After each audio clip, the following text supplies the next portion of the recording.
মুসলমানদের জন্য 31 নাইট উদযাপন করা জায়েজ নাই। কারো বাপের বেটার ক্ষমতা থাকলে ফতোয়া দিয়ে যাও, আমার কাছে ফতোয়া দিয়ে যাও। জুম্মা পাড়ায় ফতোয়া বিভাগ আছে, তুমি ফতোয়া দাও যে 31 নাইট উদযাপন করা জায়েজ। আমিও আজকের থেকে ঘোষণা দিব, সবাইকে দাওয়াত দিব, আসো। মুহতারাম হাজির, বলবেন জায়েজ না কেন? কারণ শোনেন, 31 নাইট উদযাপন করা যাবে না, তার এক নম্বর কারণ হলো এই 31 নাইট উদযাপন করা এই যে এক সংস্কৃতি, এটা মুসলমানদের সংস্কৃতি না, এটা হলো খ্রিস্টানদের সংস্কৃতি। বলবেন কেন? গুগলে সার্চ দিয়ে দেখেন, যারা রোমান অধিবাসী ছিলেন, রোমকদের একটা দেবীর নাম, একটা মূর্তির নাম ছিল, খোদার নাম ছিল জানুস। যেই জানুস 2 মুখ বিশিষ্ট, সামনেও একটা মুখ আছে, পিছনেও একটা মুখ আছে। এই মাত্র আপনি সার্চ দেন জানুস দেবতা, সঙ্গে সঙ্গে 2 মুখ বিশিষ্ট একটা দেবতা আসে হাজির হবে। ওই দেবতার নামে নামকরণ করা হয়েছে জানুয়ারি।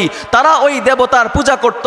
এই 31শে ডিসেম্বর ওই রোমান সদস্যরা, ওই রোমকরা, তারা এই মূর্তির পূজা করত। এই জন্য এই 31শে ডিসেম্বর তারা পূজা করত। এই কারণে ওই দেবীটা ভবিষ্যতেও ভালো মানুষের ভালো রাখে এবং অতীতও ভালো রাখে। তিনি মানুষের যেন এই দিবসে তারা ইবাদত বন্দেগী করতো না, বরং তার পূজা করত এইভাবে আনন্দ উল্লাসের মাধ্যমে, যাতে করে আগামী জানুয়ারি, আগামী বছর তাদের সুন্দরভাবে জীবন অতিবাহিত হয়। এই জন্য 31শে ডিসেম্বর 12টা বাজার পরে এই খ্রিস্টানদের অধিবাসীরা এরা এই দেবদেবীর পূজা করত। তার আনন্দে উল্লাসে তারা বিভিন্ন রকমের রং তামসার মধ্যে মেতে উঠত।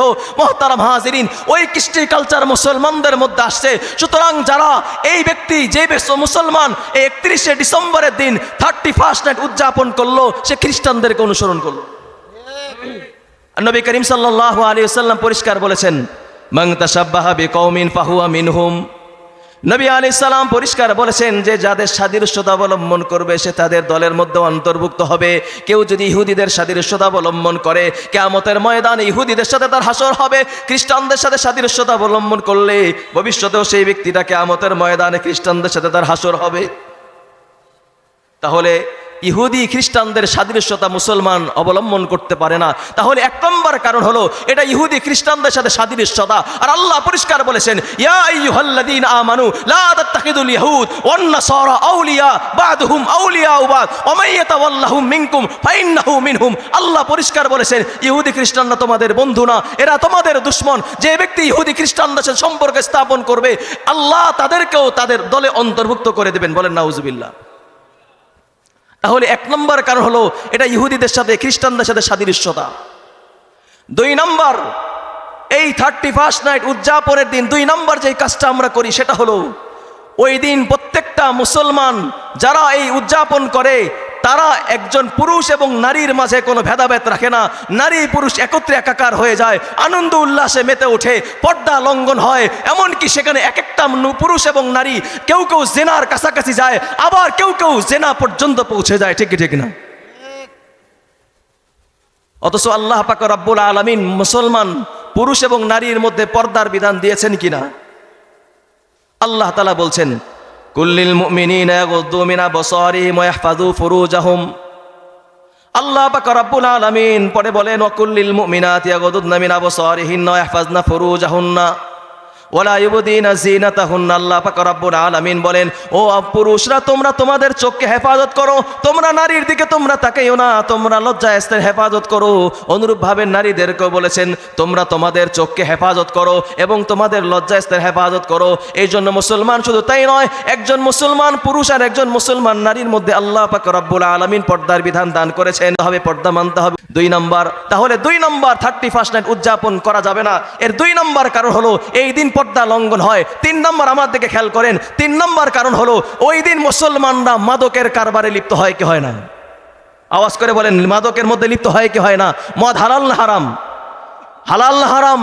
আল্লাহ পরিষ্কার বলেছেন, ইয়া আইয়ুহাল্লাযীনা আমানু ইন্নামাল খামরু ওয়াল মাইসির ওয়াল আনসাব ওয়াল আজলাম রিজসুম মিন আমালিশ শাইতান। আল্লাহ পরিষ্কার বলেছেন মদকে আয়াতের মাধ্যমে আল্লাহ হারাম করেছেন। অথচ 31 নাইট এই দিনে মুসলমান, অধিকাংশ মুসলমান তারা মদের কারবারে লিপ্ত হয়। 4 নম্বর হলো ওই দিন এক একজন মুসলমান তারা বিভিন্ন রকমের গান বাজনায় লিপ্ত হয়। গান বাজনা হালাল না হারাম?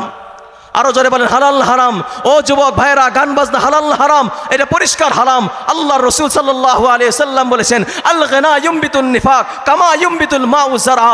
গান মানুষের অন্তরে নিফাকই তৈরি করে, যেমন নাকি বৃষ্টির মাধ্যমে জমিন উর্বর হয়, জমিনের মধ্যে ফসল তৈরি হয়। মুহতারাম হাজিরিন, 5 নম্বর হলো ওই দিন মুসলমানরা তারা আতশবাজিতে মেতে ওঠে। আতশবাজি হালাল না হারাম? আতশবাজির মাধ্যমে সেই দিন যে অবস্থা তৈরি হয় সেটা হলো অনেক মানুষের ঘুম নষ্ট হয়, মুসলমানকে কষ্ট দেওয়া হয়, মুসলমানকে কষ্ট দেওয়া হারাম। এই আতশবাজির মাধ্যমে অসুস্থ মানুষ কষ্ট পায়, শিশুরা কষ্ট পায়, এমনইভাবে অনেক শিক্ষিত মানুষরা কষ্টের মধ্যে লিপ্ত হয়। এই জন্য আতশবাজি এটা সম্পূর্ণরূপে হারাম। শুধু তাই নয়, এর মাধ্যমে ইসরাফ হয়, অপচয় হয়, অর্থ ব্যয় হয়। আল্লাহ পরিষ্কার বলেছেন, ইন্নাল মুবাজ্জিরিনা কানু ইখওয়ানাশ শায়াতিন। এই অপচয়কারীকে আল্লাহ শয়তানের ভাই সাব্যস্ত করেছেন। মুহতারাম হাজিরিন, শুধু তাই নয়, ওই দিন আমরা দেখি আতশবাজির কারণে অসংখ্য অগণিত পশু পাখির ইন্তেকাল ঘটে, জায়গায় জায়গায় আগুন লাগে, বিভিন্ন ক্ষয়ক্ষতি হয় কি হয় না? তার মানে বোঝা গেল এই উল্লেখযোগ্য কারণগুলোকে সামনে রেখে এই 31 নাইট উদযাপন করা, ওই দিন পিকনিক করা কোনো মুসলমানের জন্য এটা হইতে পারে না। আর সবচেয়ে বড় কথা, এটা হলো খ্রিস্টানদের তরিকা। আর যেই মুসলমান করলো সে খ্রিস্টানদের তরিকা অবলম্বন করলো, আর যে খ্রিস্টানদের তরিকা অবলম্বন করলো, আল্লাহ তাআলা কিয়ামতের ময়দানে তাকেও খ্রিস্টানদের সঙ্গে তাকে হাসর করবে। পিকনিক খাইতে মন চাইলে যুবকরা পিকনিক আগে করো, আজকে করো, কালকে করো, 31 নাইটের দিন নয়, 31শে ডিসেম্বরের দিন না, মনে চাইলে জানুয়ারিতে গিয়ে করো, কিন্তু ওই দিন নয়। মুহতারাম হাজিরিন, এই কাজগুলো থেকে আমাকে বাঁচতে হবে। আর কি করব? 1 নম্বর হলো ওই দিন আল্লাহ পাক রব্বুল আলামিনের কাছে আমাকে ইস্তেগফার করতে হবে, আল্লাহর কাছে মাফ চাইতে হবে। ও যুবকরা, আল্লাহর কাছে মাফ চাও। এই রব্বে কারীম, 2025 বিদায় নিল, তোমার গোলামি করতে পারি নাই, তোমার নামাজ পড়তে পারি নাই, রোজা রাখতে পারি নাই, যাকাত দিতে পারি নাই। আয় আল্লাহ, আপনি আমাকে মাফ করে দেন, আমি সামনের ভবিষ্যতের জন্য ভালো হয়ে যাব। এইভাবে আল্লাহর কাছে মাফ চাওয়া এটা আমার জিম্মাদারি। কিন্তু আমরা তা মাফ চাই না, আল্লাহর কাছে মাফ চাই না, আনন্দ উল্লাসে মেতে উঠি। একটা ছোট্ট উদাহরণ দেই। এই জীবনে হায়াত নামক এই নিয়ামত আমার জীবন থেকে চলে গেল, এই নিয়ামত কোনোদিন দোস্ত ফিরে আসবে না। আর এমন দামি নিয়ামত আমার কাছ থেকে বিদায় নেওয়ার পরে কোনো ব্যক্তি আনন্দিত হতে পারে না। ও যুবক, একটা উদাহরণ বুঝে নাও। তোমার কাছে 10 লক্ষ টাকা আছে, সেখান থেকে 1 লক্ষ টাকা যদি নষ্ট হয়ে যায়, তুমি আনন্দিত হবে না, তুমি আনন্দে উল্লাসে মেতে উঠবে না, তুমি কষ্ট পাবে। কারণ ওই টাকা তুমি অনেক কষ্ট করে সঞ্চয় করেছো। আর পক্ষান্তরে আল্লাহ যে হায়াত দিয়েছে, এই হায়াত আমার কাছ থেকে চলে গেল, এটার জন্য খুশি হওয়ার কোনো কিছু নাই। যার মাথার মধ্যে বিবেক বুদ্ধি আছে সে আনন্দিত হতে পারে না, খুশি হতে পারে না। 2 নম্বর আমার কাজ হলো আল্লাহর কাছে আমি অঙ্গীকার করব, আয় রব্বে কারীম, 2026 যেন আমার জীবনের জন্য কল্যাণকর হয়, আমার জীবনের জন্য যেন উন্নতির কারণ হয়। সমস্ত খারাপি থেকে তুমি হেফাজত করো, আমার জান মালে নিরাপত্তা দান করো, এবং সমস্ত খারাপি থেকে হেফাজত করে সুন্দর এক জীবন আমাকে দান করো। এই অঙ্গীকার আল্লাহর কাছে করতে হবে। 3 নম্বর, আল্লাহর কাছে আমার রোনাজারি কান্নাকাটি করতে হবে। ও যুবকরা, 12টা বাজার সঙ্গে সঙ্গে জায়নামাজ বিছায় দিয়া আল্লাহর দরবারে সেজদায় পড়ে যাও, আল্লাহর দরবারে রোনাজারি করো। তাহলেই না তোমার এই একটা বছর বিদায় নেওয়া, আরেক বছর আগমন ঘটা, এটা তোমার জীবনের জন্য সার্থক হবে। আল্লাহ পাক রব্বুল আলামিন এই পদ্ধতিতে আমাদের সকলকে বছর উদযাপন করার, অর্থাৎ ইস্তেগফারের মাধ্যমে, আল্লাহর কাছে রোনাজারির মাধ্যমে এবং সামনের জীবন সুন্দরভাবে কাটাবো, এই অঙ্গীকারের মাধ্যমে আল্লাহ পাক রব্বুল আলামিন আমাদের সকলকে এইভাবে জীবন গড়ার তৌফিক দান করেন।